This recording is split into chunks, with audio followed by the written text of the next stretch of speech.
for joining us. And okay, Hannah, thank you very much for hitting record. Sure. David Delaney here with Tenbound. Good morning, everyone. Good afternoon, depending on where you're coming from. Happy All Souls Day, the day after Halloween. I hope everybody's recovered from their sugar rush and ready to talk culture. We are talking culture and how to build it on your sales development team and how to keep it going. I have two esteemed guests that I'd like to introduce. But before I do, stay in the green room for a minute because you can't see it, but we are running a survey right now on the outsourced sales development industry. I'm just going to get out of the way so you can see it. No, turn the other way, Go this way. I'm going to turn the other way. There you so go. You can see it. There you go. You can see a beautiful day here in New York City. And I've got a link over in the comments. If you have ever used an outsourced sales development program for appointment setting, for cold calling, for following up on events, anytime you've used one of these agencies, this thing takes 5 minutes. We're just trying to get a lay of the land on what it's like to use these agencies, what good experiences you've had, what bad experiences you've had, and hopefully put a report together that'll help people get some visibility on this industry. So that's my short ask here as we wait for folks to start to log in. And thank you very much if you get a minute to take the survey. I'd like to thank my panelists big time for coming on. These are two experts in our topic today, and we are talking the culture of a sales development program. I will start, I don't know if you could see the same screen, it's like the Brady Bunch, but I've got Jenny Poore from Sprout Social, who I have met over the last couple of years, amazing leader. Jenny, how are you doing today? I'm doing really well. Thanks, David. I'm so blessed and thankful that you could make it to talk with us about this. And then, of course, the legend himself, the man of the hour from Trey, Mr. Ralph Barsi. How you doing today, Ralph? Hey, I'm great. Legend, come on, that's enough. I'm great. I'm recovering from Halloween. I was Willie Nelson yesterday, and I wore one of the wigs with the braids, and it's like it scratches the bald head, and so I'm just getting over that. But I'm great. I'm really happy to be here, and especially with Jenny. Yeah, definitely. I mean, these are two experts on this field, so I'm excited to dive in. It was funny because yesterday was Halloween and there was a lot of people posting pictures of their teams, and a lot of teams, a new trend I'm seeing out there is they dress up like their manager. So it's like, oh, Lord. I don't know if you've seen this, but it's kind of funny and it's kind of a fun, cultural aspect. But just to kick us off, and Jenny, I want to start by asking you, when we think about culture, it's such a soft, fuzzy topic, and people kind of get caught up on that word. What do we mean by culture, and what do we mean by building a strong culture? Yeah, this is one of my favorite topics, and I think something that I'm really compelled to create a strong team, especially at Sprout Social.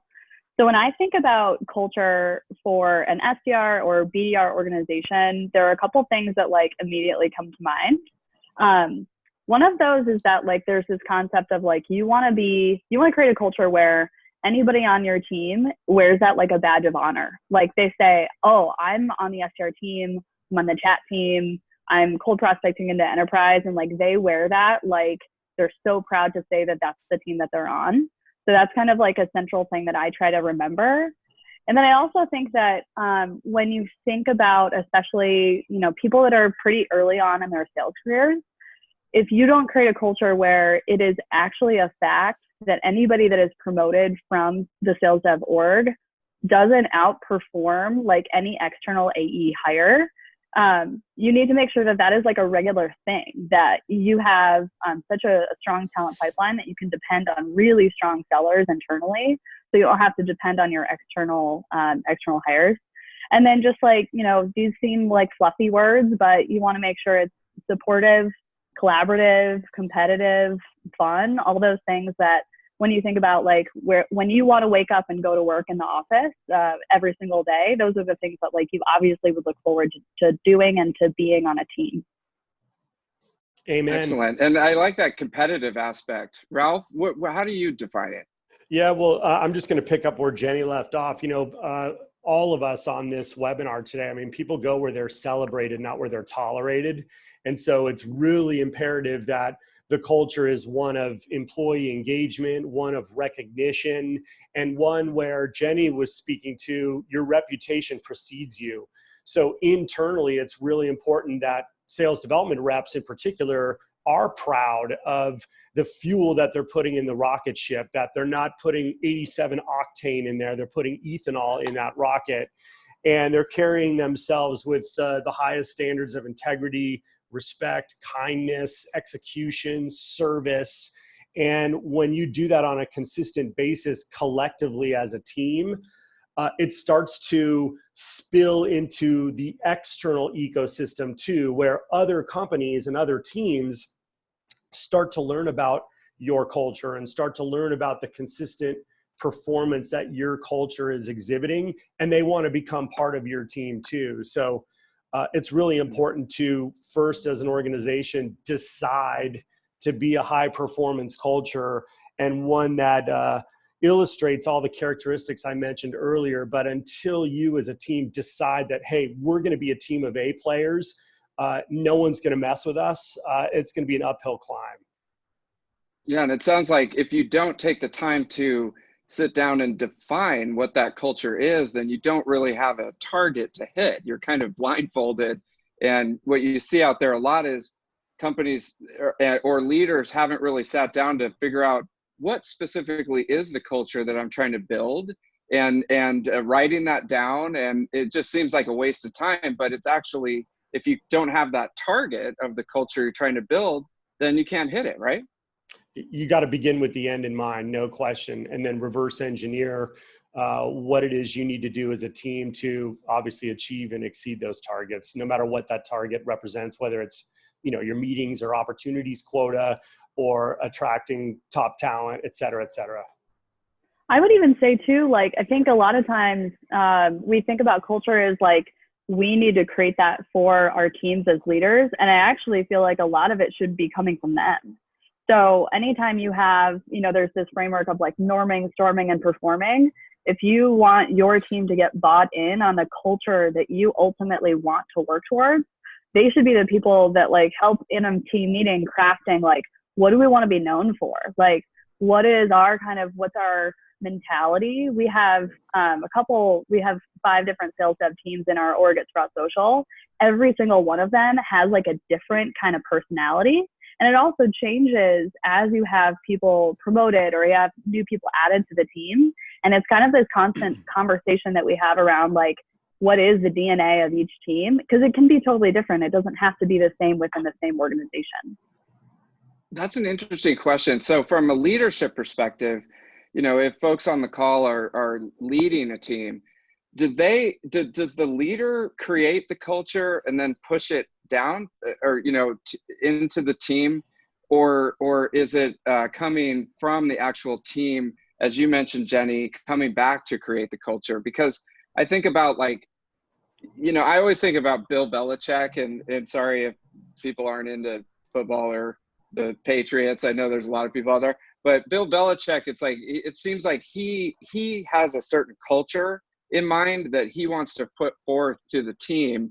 And it's like, it's not really a two-way street. It's like the way that he wants to run that. But, to your point, it's like each member on the team, brings something to the table and they help to create a culture. So where do you start? Yeah, I'll pick up on your football reference. I'm a big fan, not of the Patriots. I hate to break it to everybody. But of the San Francisco 49ers, especially the 49ers of the 80s when Bill Walsh was their coach. And Bill Walsh was really adamant about the coaching family tree that he was creating. So I've seen it work in both ways, where sometimes it is the team that kind of leads the culture. Other times it is the leader. A lot of teams need that leader to come in, start leading by example, start showing everyone which way north is, and then they follow suit. But then again, I'm of the mindset where the leader should be seen at the bottom of the org chart, serving up and into the organization. But back to Bill Walsh, I think it's really important because it's relative to sales development leaders that everybody on your team today is on your team for a temporary amount of time. You have a very finite amount of time actually to lead and to help them grow and develop in their roles so they can respectively move up and onward into their careers and illustrate the standards that they had and your team had while they were part of your team. So see your team today as future alums of your organization. And obviously, you want them to go on to succeed in their career and talk about all the great times and all the things they learned when they were part of this team. So that should be a nice tool to take away today to kind of go back to your teams if you are a leader to think about, hey, not everybody's going to be here forever. So let's start to create alums that are going to go out and represent us well.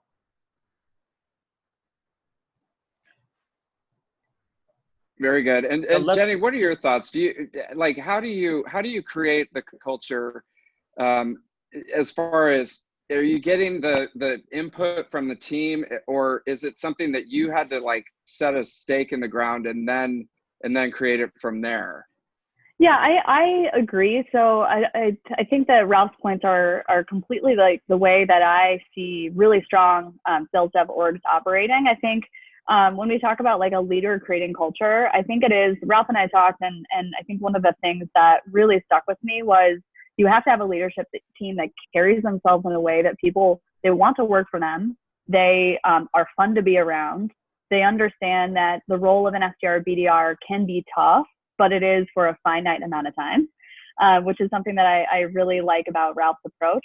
I also think that, we have a very values-driven culture at Sprout, and I think that values are kind of, you put the stake in the ground and you say, these are the minimum expectations about how we treat each other, how we treat our prospects and our customers, that can kind of be like your guiding light for creating really strong culture as a complete company. But then what you do internally is, as a leader, some of the things that I've done to like make sure that when somebody joins my team, they know exactly the type of culture I'm trying to build is, this is actually something we talked about previously in a conversation, David, was my manager README. So it's a document that I give to every single new hire on day one that says, these are actually my internal values about how I get my work done. And these are kind of the things that you should think about when entering into the workforce, because there are things that also can help inform how we work together, how you work internally on my team. And it's not meant to say like, this is how you work with me so that like we don't have a bad relationship, but it's kind of giving that level of transparency around, we're all humans, we're all different, we've got different personalities. And sometimes culture can actually just be like level setting and making sure everybody really understands one another. And especially having those values to kind of guide you along the way is really informative. That's awesome, Jenny. I love it. I love it so that's a user manual basically that you're giving someone. Okay. Totally. Yeah. I mean, think about like any other past job you've ever had. Like if I had that in my first sales job ever, if my manager on day one said, this is what you should know about me, I think I would have had a much easier time. Same. I think it's so important and matters so much more when you kind of, it implies the rationale behind your actions and your approach to the culture and to our efforts at hand. So if Jenny is my leader and she comes in acting a certain way at work, or I kind of start to recognize her patterns and her routines, and I've had that document from the outset, without even asking, I already have a really clear sense of her reasoning and her whys and her rationale. And it just helps me better understand her. And it drives home the whole concept of seeking first to understand before you're understood. And if more leaders did that, I think it would calm the waters a little bit. And it's something that I'll definitely model, when we get off this webinar. Great takeaway. And so that's a good question that I had is how do you say you buy into that we need to work on the culture and they walk away from this webinar and they're like, how do I actually build? Where do I start? How do I build this? Do you put it in a playbook? Do you write it down? Do you stick it up on the wall? Like, how do you actually build something like this? Yeah, I'm always a proponent for writing something down and sharing it in a way that can change. So my manager README has changed 10 times. So when I promote somebody in the last one-on-one, the whole topic is, hey, you know me really well now. What's in that manager README that doesn't apply anymore? Like, what did I lie about? Or what has changed? What are the things that I didn't include? So I think those are really important. Tactically also, I think from a cultural standpoint, especially for reps that are so early in their sales careers, is to actually delegate a lot of the leadership capacity that you would like them to demonstrate. We all have, the concept of a team lead is, I think, sometimes confusing. A lot of people put somebody into a team lead position without actually saying, like, you're a manager now. I'm not a proponent of that at all. I think the way that we've kind of thought about that internally at Sprout is we actually have a peer nominated team lead position for just 1 quarter. And then they run meetings without their manager. It's a players only meeting. And what they get from that is that they actually come together closer as a team. They bubble up concerns or any type of feedback directly with their manager. So we can actually solve some of the issues that they may be frustrated about that they wouldn't share openly. So tactically, I think those types of positions and those types of hey, you are in an elevated position and I expect a lot from you is actually really helpful, because you'll see the entire team start to kind of level up and understand that their responsibility as part of that team is to actually take on those responsibilities instead of just asking directly for 1 or 2 things from their manager and then being kind of upset if it doesn't happen. Yeah, I couldn't agree more with writing it out. The more you write out and share, whether it's a reminder or reinforcement of what the charter is or what's on your mind, or if it's a weekly update, that's something that I have done for many years now. It's really tough. People don't, they don't leverage mental telepathy, so they can't figure out what you're thinking in terms of the strategy. So yeah, write it out and publish it. And to Jenny's point, make it collaborative, at least with the leadership team. I think that's really, really important. I always, to answer your question, David, you and I even talked about this on one of your podcast episodes. I always try to zoom out and create and publish a framework that really stems from strategy, people, process, and technology. And then I zoom in on each category. I go from strategy to tactics, talking about, like I just said, the reinforcement and reminding of what our charter is. And that doesn't necessarily mean reminding SDRs and SDR leaders what the charter is, but it's all the other key stakeholders in the business, from, marketing and demand gen to the customer success team, to finance, to the field organization, et cetera. It's really important to remind them that we really drive a twofold objective of driving the revenue pipeline for the business, as well as a talent or people pipeline for the business. Because as we all know, most SDRs are aspiring to become individual contributors, and we certainly want to create a well-lit path for them to get there. But anyway, I can go on and on this. It's a great question. Yeah, and so that's interesting, because you're using this exercise, the Friday, the writing, and getting the message out, not only to build the culture within your sales development program, but also to educate the other parts of the company on what you're doing. Yeah. So just to add to that, so for example, here at Trey, my organization is a lot smaller than it was when I was at ServiceNow, for example. At ServiceNow, where I had roughly 225 people in my organization, it was critical to make sure that those weekly updates, for example, were cascaded throughout the organization. And the leaders that were on our team would obviously tailor their interpretation of the weekly update with a tone for their audience. But to your point, what would happen is it would get to the SDR level. And if an SDR is forwarding a weekly update to the AE that they support in the field, the word is going to start to get around to leadership, to the other AEs. And what really is fantastic about that is now you are truly a team. you're not just on the sales development team, but you are a team along with the field and all the other stakeholders that we talked about. I love that. I love the concept of actually having a rep in the sales dev org forwarding on to an AE that they work with. I think that's fantastic. It's fantastic when it works. And I mean, it really is fantastic when sales development leadership and the sales development reps and the AEs that they work with actually apply that and start, messaging that stuff throughout their respective organizations. When they don't, then it's still a lot of the, operator game, or telephone game. That's not fun. Yep. Yeah. Things get lost. It's interesting because, there's, when you think about the culture, there's the culture of the company, the wider culture. And Jenny, you mentioned this, that there's the wider culture of the company, and then there's the specific culture of the group that you're leading. And how do those kind of interact? Because they aren't necessarily the same, but I guess they should be, really, right? Yeah, I mean, I think, like I was saying, the values are ones that we take very seriously. So when we give recognition, we actually have a tool that does this for us, like in our one-on-one management software that actually has a Slack integration. So we're very tech heavy, but we basically will call out, like, I'm going to recognize this person in a recognition channel in Slack. And I personally have to call out the value that that person is demonstrating and why I think that they should be recognized for that one thing. So those values, again, are just guiding principles, but there are still, in our sales org, we have walk with swagger, work like a CEO, like those types of also kind of guiding principles. And then you still have your team-based ones.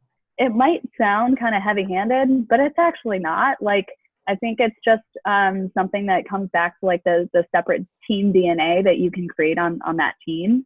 And I think also, if you think about anybody that's, young in their sales career, like SDRs and BDRs, they need that level of like, this is who I am and this is how I operate on this team to make sure that they get through those rough days. One of the things that I think about, and I know we're going to be talking a little bit about the pitfalls to avoid, the things that can actually turn your culture to be a little bit poisonous.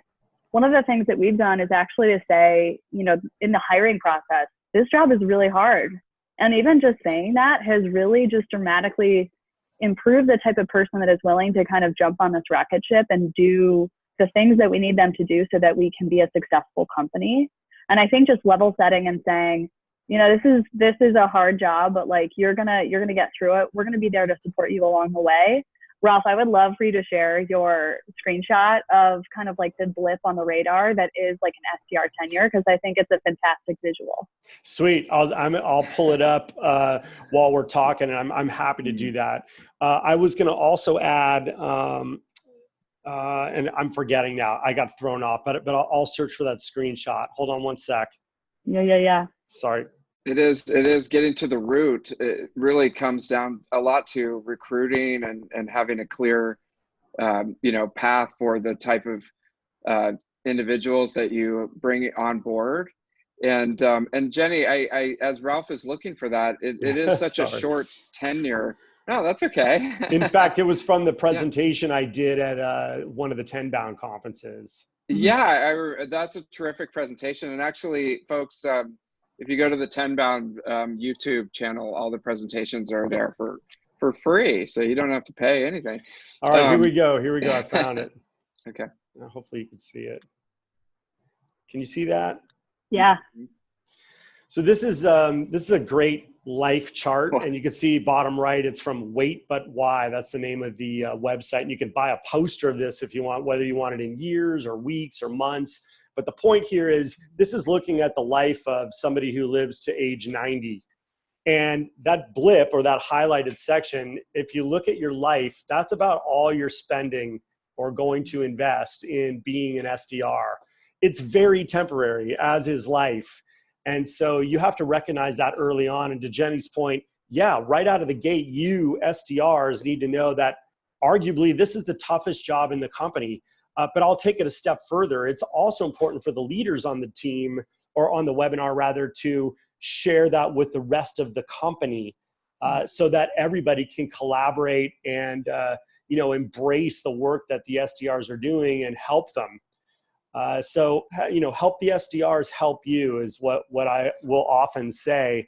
And then again, back to the chart for the SDRs in the room, like just take a deep breath. You're learning, you're growing, and it's really important for you to remember that the skills you're being asked to develop right now as an SDR will carry you throughout the remainder of your career. You think about networking, you think about establishing conversation flow, whether that's in a meeting, a large group or small group, on the phone, in a bar, it doesn't matter. You have to have conversation flow. You've got to get LinkedIn profiles up to date so that you're not obscure in this big old marketplace where nobody knows who you are. There's a lot of life lessons that you're going to learn as an SDR. So be a student, wear a student's cap on your head, put your ego at the door when you walk in every day, and stop thinking about yourself so much as you should be thinking about your teammates and the prospects that you're talking to on a daily basis, and the AEs and the other organizations internally that you're supporting. I love it. And Ralph, let me ask you, and Jenny as well, if they're listening and they're like, this totally makes sense. I'm on board 100%, but the culture that I'm in is not great right now. Either the company culture or my team culture. Maybe I'm a manager and I came in, I got to turn this around fast, or I'm on the team and this culture sucks. What should they do to start to kind of right the ship here? Man, that's a hard question. It's a hard task for, I think, any leader, and that goes across any type of sales org, I think. I think it starts with just level setting and communicating like why you're there as a leader, why you are so compelled to see that team succeed. I think there's a lot to be gained by saying, I am a supportive, I'm a servant leader myself, so I always take this type of approach, but to say, I am here to serve you, and you're going to be very successful if we can have, a good culture, one that we can all be proud of, and wear that badge of honor, like I was saying in the first couple minutes of our conversation. In terms of turning it around, I also think, there are going to be situations where you look at your team and you recognize there's aspects of the culture that comes from one or two people that may not be appropriate for what you want to be building. Especially in a growth phase culture at a company that is probably going to change drastically in the next couple of years. At Sprout, I've been here for 4 years. I feel like I've worked for 4 different companies, and there have been people that have left because the culture has changed and it's not what they signed up for. So I think there's also just a certain amount of level setting around, if you don't have the people on the team that fit that culture, that's okay, but it's probably having a conversation with them to say, maybe this isn't the place for you anymore, and I can help you go find that next opportunity where you are a fit. Yeah, and taking an SDR perspective, if it turns out to not be the culture that you expected, or to Jenny's point, as companies scale at the rate they scale, it's a different company just 6 months later than maybe the one you joined. I'm a big proponent of, be the change you want to see in the world. So I think it really starts with you. If you change, everything will change for you. So maybe you need to be a little bit more encouraging to others. Maybe you need to take a little more initiative. Maybe you need to be the one that kind of tees up a one-on-one with your leader to voice your concerns. And I would remind you that when you do that, voice your concerns with a couple potential solutions. Don't just go to your leader with the problem without having thought it through. So always try to find 2 solutions to every problem before you escalate it. And you'll be surprised that, 99% of the time, you're probably going to resolve it just by really thinking it through and focusing. Very great tips. Great tips. Okay, so this has been awesome. And I know that we got a couple of questions that came in. Hannah, you're kind of anonymous over there. Can you let us know if a few of those questions for Jenny and Rob? Yeah, sure. We have a couple. First question, as an SDR, how do I affect culture? Ralph, you want to take that one? Good question. And similar to what we were just talking about. Jenny, what do you think? I was going to kick it over to Ralph because that was pretty similar Yeah. to what he was just talking about. Yeah, very similar to it's the pretty much the same answer. First of all, you have to instead of asking how do I affect culture, instead ask how do I want to affect culture. If you want to influence positivity and optimism and enthusiasm in your culture, for example, be that person, lead by example. If you want to work in a culture or affect a culture, to address your question, that is a high performing culture, then you need to start consistently reaching all of your targets. And by that, I mean all the way down to your daily activity targets, how many emails you're cranking out per day that are quality versus phone calls versus, what lunch and learns are you hosting for your fellow SDRs, say every Thursday at noon, because one of the emails you've sent out resonated well with the marketplace and you're getting a lot of responses from it. Share it with your team. And that's how you will immediately affect the culture there. And you'll also not be an SDR very long because you'll get promoted. How about that? I agree with that. I think that's huge. I think that's one of the things that, from my perspective, I've seen SDRs and BDRs be a little reluctant to share their successes because they feel like they're egotistical or like they're kind of like, oh, look what I did. But I actually think that, to your point, Ralph, I myself, when I was an SDR and BDR, I shared my successes. Like I shared those emails that worked for me. I shared articles that I felt like helped me kind of adopt that growth mindset or become a learn-it-all that I know like actually had an impact on me stepping into leadership. So I think the more you share your successes, the more you kind of help people rally around a specific theme on a monthly basis, you're not only going to make your manager's job pretty easy at that point, but you're going to be somebody that like when there is an opening, you're going to be the first person that I think of, which for me is really the guiding post for you are ready to take the next role in sharing those successes.